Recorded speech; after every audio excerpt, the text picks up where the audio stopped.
ধন দৌলত অর্থ বিত্ত এগুলোকে তিনি কখনো তার নিজের সুখ শান্তি আরাম আয়েশের জন্য করেননি। তার সারা জীবনের স্বপ্ন ছিল একটি সুখী সমৃদ্ধ আধুনিক বাংলাদেশ গড়ার, যেটাই দেশ এবং মানুষের জন্য কল্যাণ করে। এরকম নানাবিধ কর্মকাণ্ড নিয়ে নুরুল ইসলাম ফাউন্ডেশন দীর্ঘ সময় ধরে মাঠে কাজ করছে। বীর মুক্তিযোদ্ধা নুরুল ইসলাম সাহেবের যে স্বপ্ন ছিল যে এমন একটি প্রজন্ম তৈরি করা যারা সকল প্রকার বৈশ্বিক চ্যালেঞ্জ মোকাবেলা করে বাংলাদেশকে একটি মর্যাদার জায়গায় নিয়ে যেতে পারে।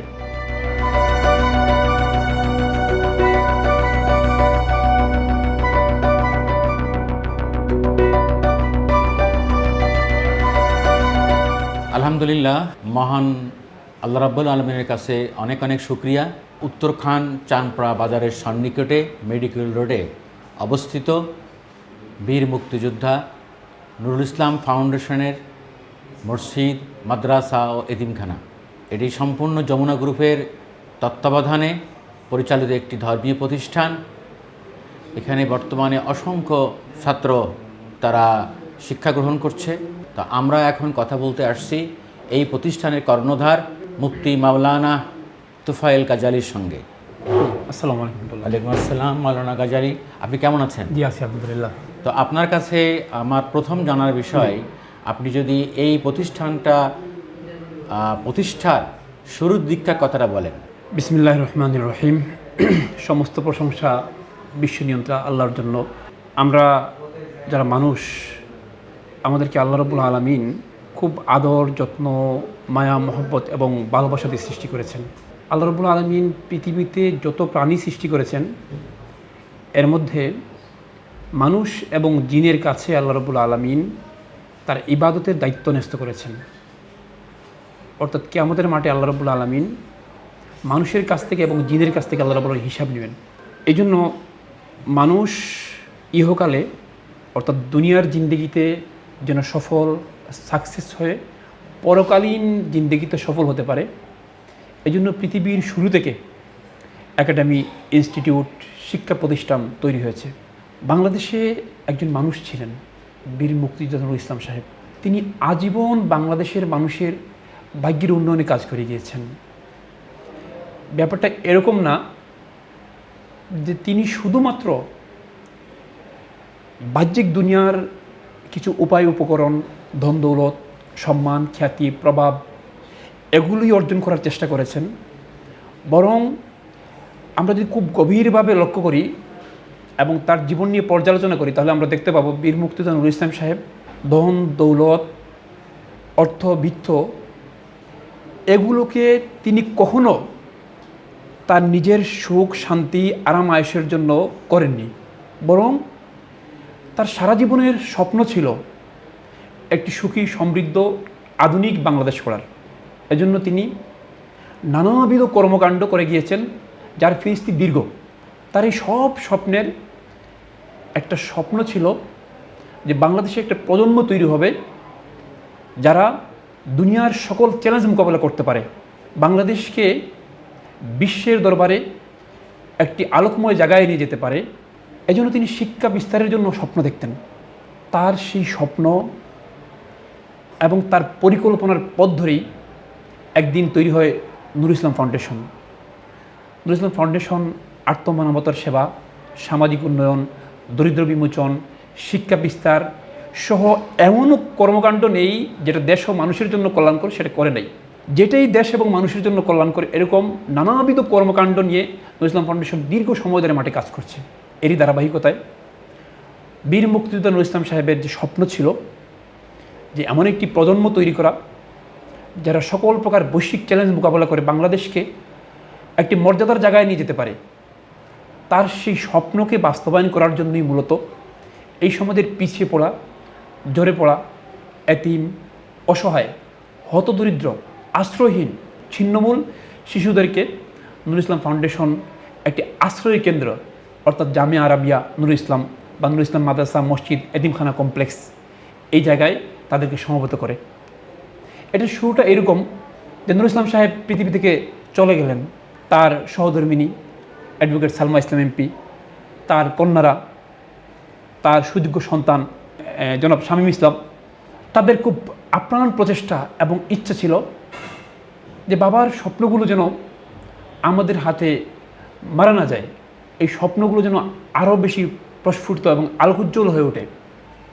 এরই ধারাবাহিকতায় তারা এই জামিয়া আরাবিয়া নুরুল ইসলাম মসজিদ মাদ্রাসা এতিমখানা কমপ্লেক্সের স্বপ্ন এবং এর পরিকল্পনা তারা প্রকাশ করেন। এরই ধারাবাহিকতায় আমি তাদের এই স্বপ্ন এবং পরিকল্পনার সঙ্গী হয়ে যাই। যমুনা গ্রুপের বর্তমান চেয়ারম্যান অ্যাডভোকেট সালমা ইসলাম এমপি এবং তার মেজমে মনিকা নাজনীন ইসলাম, যাদের তত্ত্বাবধানে, যাদের নেতৃত্বে যমুনা গ্রুপ তার অভীষ্ট লক্ষ্য পানে খুব দ্রুত গতিতে এগিয়ে চলছে। এই মাদ্রাসা মসজিদ কাম এতিমখানাটা প্রতিষ্ঠিত হয় কোন সালে এবং এটা শুরু হয়ে উদ্বোধন হয়ে এটা চালু হতে কতদিন লাগে? এই প্রতিষ্ঠান আসলে আল্লাহ দিনের কাজে আল্লাহ সহযোগিতা করেন। তো এত বিরাট একটা প্রজেক্ট, এই একটা মসজিদ, দুইটা ভবন, একটা শিক্ষা ভবন, একটা আবাসিক ভবন, এই 3টা ভবনের কাজ আমরা বলা চলে মাত্র 2 বছরের ভিতরে, এই 5 তলা বিশিষ্ট 3টা ভবনের কাজ মাত্র 2 বছরের ভিতরে আমরা শেষ করে দিই। এই কাজ আমরা প্রথম সূচনা করি 2021 সালের দিকে এবং 21-22 সালে আমরা এই 2 বছরের ভিতরে মোটামুটি কাজটা শেষ করে 23 সালের শুরু দিক দিয়ে অনানুষ্ঠানিকভাবে এতিমখানা যাত্রা করে এবং 24 সালে আনুষ্ঠানিকভাবে এই প্রতিষ্ঠানের উদ্বোধন করেন যমুনা গ্রুপের বর্তমান চেয়ারম্যান অ্যাডভোকেট সালমা ইসলাম এমপি। এখানে বর্তমানে কতজন শিক্ষার্থী কোন কোন ধাপে পড়াশোনা করছেন? আমাদের যে ক্যাপাসিটি, এই ক্যাপাসিটি আমরা 1000-এর মতো শিক্ষার্থী আমরা এখানে নিতে পারবো। বর্তমানে আমরা প্রায় 350 শিক্ষার্থী এখানে অবস্থান করছেন। এরা সমাজের একেবারে পিছিয়ে পড়া, ঝরে পড়া, হতদরিদ্র, আশ্রয়হীন শিশু। তাদেরকে আমরা একেবারে তৃণমূল থেকে তাদেরকে ধরে ধরে তাদেরকে এখানে আমরা নিয়ে এসেছি।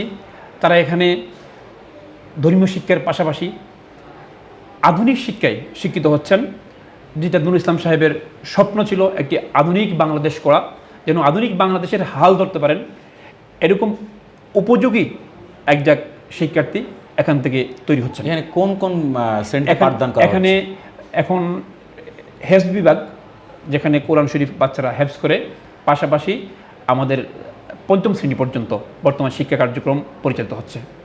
মানে ক্লাস 1 থেকে 5ম শ্রেণী পর্যন্ত এবং হেফজ বিভাগ, সাধারণ শিক্ষা প্লাস হেফজ বিভাগ। এখন এখান থেকে কতজন শিক্ষার্থী হেফজ নিয়েছেন বলে আপনি জানেন? 60 থেকে 70 জন শিক্ষার্থী অলরেডি তারা কোরআন শরীফ হেফজ শুরু করেছেন। কেউ 10 পারা, কেউ 15 পারা, কেউ 20 পারা, তাদের সবক চলছে। আর আপনি একটু আগে বললেন যে এখানে প্রায় 350 শিক্ষার্থী থাকেন। এটা কি আবাসিক সুবিধা, সকল ফ্যাসিলিটিস? নুরুল ইসলাম ফাউন্ডেশন তাদের খাদ্য, শিক্ষা, চিকিৎসা থেকে শুরু করে বিপুল ব্যয় এবং তাদের দৈনন্দিন জীবনের যত আয়োজন প্রয়োজনে আছে, তারা এখানে ক্লাস 1-এ ভর্তি হবে এবং মাস্টার্স পর্যন্ত আমরা তাদের যাবতীয় শিক্ষার ব্যবহার নুরুল ইসলাম ফাউন্ডেশন এবং তথা যমুনা গ্রুপ গ্রহণ করবে। এবং আমাদের যমুনা গ্রুপের বর্তমান চেয়ারম্যান সাহেবের অঙ্গীকার হচ্ছে যে আমাদের এখানকার শিক্ষার্থীরা লেখাপড়া করার পরে তাদেরকে চাকরির জন্য বা তাদের অন্য কোনো জীবিকা নির্বাহের জন্য অন্য কোনো সেক্টরে যেতে হবে না। আমাদের যমুনা গ্রুপের হাজার হাজার কর্মসংস্থান আছে, যেখানে আমাদের লক্ষ লক্ষ মানুষ কাজ করছে।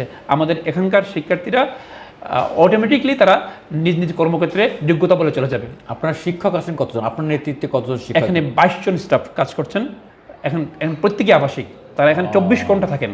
প্রত্যেক শিক্ষক এখানে আবাসিক, শিক্ষক সহ আবাসিক শিক্ষার্থী এবং শিক্ষক প্রত্যেকেই আবাসিক, এখানে 24 ঘন্টা তারা থাকেন।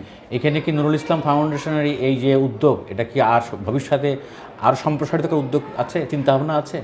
আমি প্রথমেই বলেছি যে নুরুল ইসলাম ফাউন্ডেশন আর্তমানবতার সেবা, সামাজিক উন্নয়ন, দারিদ্র্য বিমোচন, কর্মসংস্থান তৈরি ইত্যাদি ইত্যাদি বীর মুক্ত নুরুল ইসলাম সাহেবের যে স্বপ্ন ছিল, এই স্বপ্নগুলোকেই মাথায় নিয়ে এগিয়ে চলছে। এই জন্য ক্রমান্বয়ে আমরা স্বপ্ন দেখি একদিন এই প্রতিষ্ঠান এরকম প্রাইমারি লেভেল থাকবে না, এটা একটা ইসলামিক ইউনিভার্সিটি লেভেলে চলে যাবে এবং সারা বাংলাদেশ থেকে শুধু নয়, আমরা বিশ্বাস করি একসময় বিদেশ থেকেও শিক্ষার্থীরা এখানে লেখাপড়া করতে আসবেন। অর্থাৎ আপনি বলতে চাচ্ছেন যে শিক্ষার্থী এখন ক্লাস 2-তে 3-তে পড়ে, সে যখন 5ম শ্রেণীতে উঠবে, 5ম শ্রেণী পাস করে তার 6ষ্ঠ শ্রেণীতে অন্য কোথাও যাওয়া লাগবে না, ততদিনে এখানে আপনারা সে আয়োজন করতে পারবো। ইনশাআল্লাহ। জি ইনশাল্লাহ। আপনাকে অনেক ধন্যবাদ। অনেক ধন্যবাদ। আপনি যে এতক্ষণ সময় ব্যয় করে আমাদেরকে ইন্টারভিউ দিয়েছেন, ধন্যবাদ। বিএম জাহাঙ্গীর নিউজ ইউটিউব চ্যানেলের পক্ষ থেকে আপনাকে অশেষ কৃতজ্ঞতা। আপনাকে অসংখ্য ধন্যবাদ।